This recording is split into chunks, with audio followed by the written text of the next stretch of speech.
பார்க்க பார்க்க ஆனந்தம், பறவை போல உல்லாசம், வேலையின்றி யாரும் இல்லை எங்கும் சந்தோஷம். வெறும் பேச்சு வெட்டி கூட்டம் ஏதுமில்லை இந்த ஊரில்.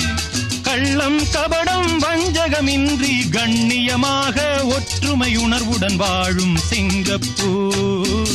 அக்கரை சீமை அழகினிலே மனமாட கண்டேன்.